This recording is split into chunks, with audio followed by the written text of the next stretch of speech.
How did I get so lucky? Are you talking about me? Or your job? Both. Save your time. Save your money. Welcome to Rotten Real Roll. I'm Sinman. Today, we're going to discuss Netflix's new film, Fair Play. Without further ado, let me give you my conclusion. It's safe to say that within the category of feminist films, both directed by women, Fair Play, helmed by the less experienced Claude Domont, surpasses Barbie in almost every aspect. If we were to classify them both as feminist films, the irony is that Barbie was seriously overrated with a 7.1 IMDb rating, while Fair Play only scores a 6.5 on IMDb, which, in my opinion, is anything but fair play. If I were to rate them, Barbie only deserves a fair score of 6, and Fair Play should get at least 7.2. Among all the feminist and politically relevant films I've seen this year, it's probably the best. The last film that left me with this impression was Leonardo DiCaprio and Jennifer Lawrence's Don't Look Up. If you haven't watched it yet, I strongly recommend that you don't miss it. Next, I'll explain why I feel this way. Let's quickly recap the plot. Emily and Luke, both graduates of Ivy League, are a young couple on the verge of getting engaged.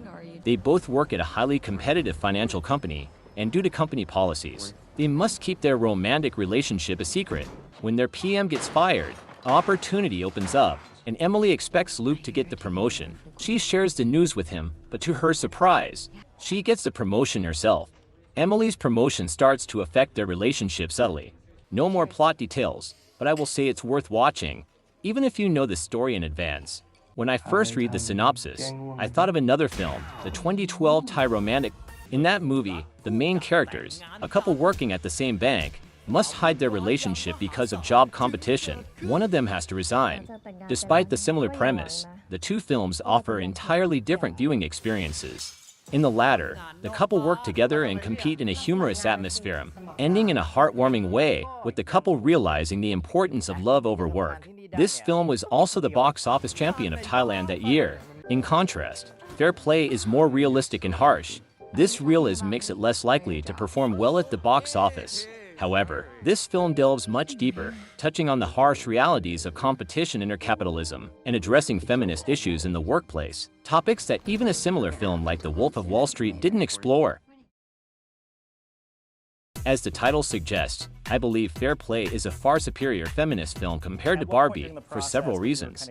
Its storytelling, realism, and respect for both women and the audience. Let's take it step by step. First, Fair Play doesn't rely on flashy narrative or overly complex editing. The film maintains a straightforward approach, almost entirely through the perspective of the female lead. The narrative is mostly linear, purely engaging you through the story. When you watch it, you might have a feeling that you can predict most of the plot, still can't help but continue watching. This is partly due to the clever plot setups. In the beginning, the two main characters are deeply in love. However, as the story unfolds, their romantic relationship gradually loosens and eventually falls apart. Dumb fucking bitch. Every actor's performance, including the boss, is brilliant, further intensifying the emotional impact of the plot. This creates a subtle yet compelling atmosphere of tension throughout the film. In short, this is a simple, purely story-driven work. In contrast, Barbie is a storytelling disaster. Secondly, this film is realistic enough to immerse the audience in the characters' lives rather than remaining superficial. The female lead, Emily, is a typical small-town millennial, hailing from Lynbrook, graduating from Harvard, and working her way up through Citigroup and Goldman to become a top fund manager. The atmosphere at her company is suffocating, with a cold and fearsome tyrant boss and colleagues who act like a pack of wolves. Dumb fucking bitch. Yeah, you heard that right? When the former PM, who breaks down, smashes his computer, and is escorted out by security, is the source of their delight or indifference, it's clear that everyone's only thought is to climb to the top by any means necessary. With limited resources, this place is a real-life version of Squid Game. You have to push others down to have a slightly better chance of survival. Over here, let's get some fucking ass. To maintain this slim hope, Emily is forced to blend in. She joins her superiors in late-night visits to strip clubs, listens to their dirty jokes, and learns to shower dollar bills on strippers, mimicking the behavior of men.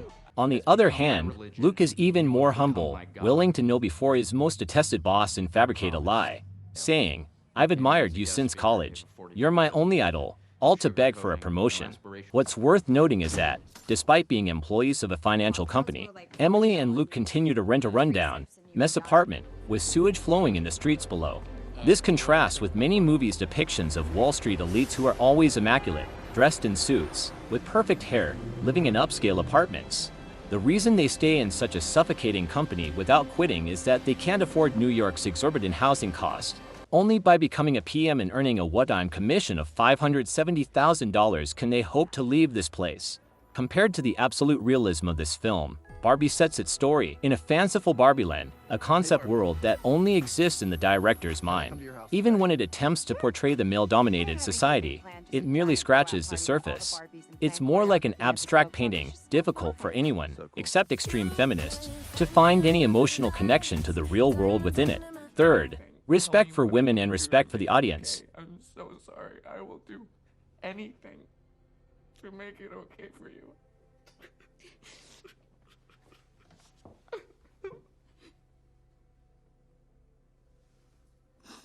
On this point, my stance has always been this. Any affirmative or LGBTQ film should genuinely respect women or minorities and not treat the audience for fools. A typical example is Hidden Figures, telling the story of an African-American female mathematician who faced discrimination at NASA, but gained the respect of her colleagues through their exceptional abilities, eventually becoming NASA's first African-American supervisor. I know that such inspirational stories partly adapted from real events tend to get high ratings and are loved by many because they easily evoke a sense of moral satisfaction. However, they also have common flaws.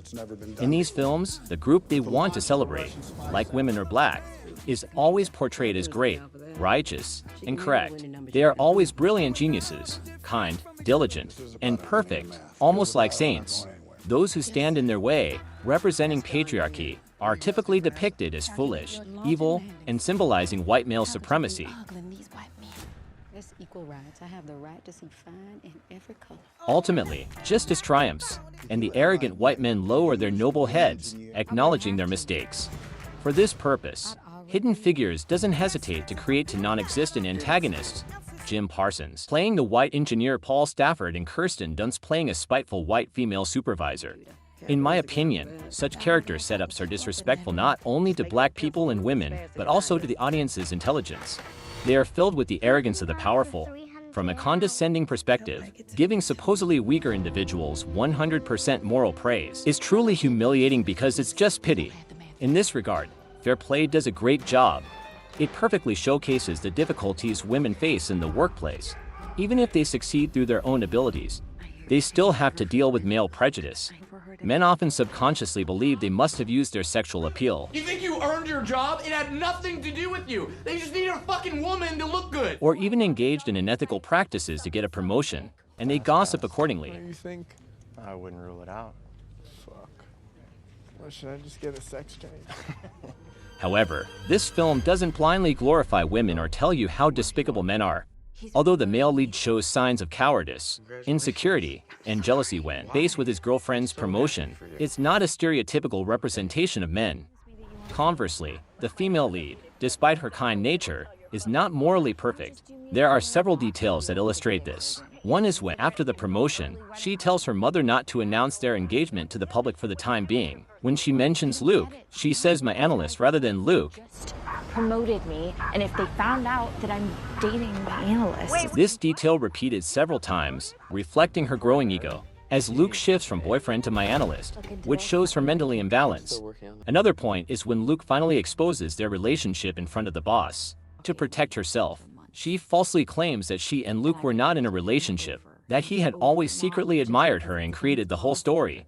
This is so true to life, reflecting an instinctive reaction when in such a position. The director doesn't gloss over the fragility in her mindset, presenting her as an honest, brave, and inspirational character. Compared to the flawless female leads in Barbie and Hidden Figures, this is a more equal perspective. Women are also human beings like men. They can be selfish, flawed, and have moments of vulnerability. Such characters and stories are far more nuanced, and women are not just there to decorate the feminist narrative as base-like characters. Besides that, many details in this movie are well executed. For instance, the intimate scene at the beginning in the bathroom during her period is stunningly designed. Marry me? The scene where Luke, who kisses his girlfriend's private parts and has a mouthful of blood, pulls out his ring and proposes is the most impressive proposal I've ever seen. I hate you! The ending, which takes place in the bathroom, continues the theme of intimate moments. It's a scene where the female lead accuses Luke of rape, and their love-hate relationship, the clear understanding that their breakup is inevitable, and the desolation after intimacy are portrayed so realistically by the two of them. Initially, I thought these two scenes seemed unnecessary, but after watching the entire movie, you'll realize how crucial they are in showcasing the changes in the characters' hearts and their relationship. Only a director with an incredibly nuanced understanding of human emotions can capture such moments. In conclusion, the director has shown a great deal of sincerity and respect for the audience in every aspect, not treating the audience as fools to be fooled. In contrast, many so-called equality films refuse to put effort into their plots and productions. They merely put up an equality banner, relying on slogan-based marketing, and trying to morally blackmail the audience into buying tickets and giving high ratings. Sadly, such films often manage to achieve high box office numbers and so-called good reviews. Yes, I'm talking about Barbie. As time goes on, who would still be willing to put effort into script writing? Everything is handed over to marketing companies, and they consume feminism for their benefit. In the end, I sincerely hope that we have more movies like Competitive Fairness. After all, in the world of cinema, nothing is more important than making a good movie and a fair play. This job, it's killing us.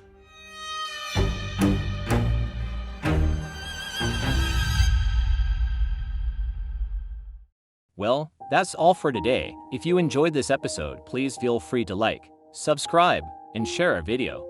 And don't forget to ring the bell for updates, so that YouTube's algorithm can better recommend our channel. See ya!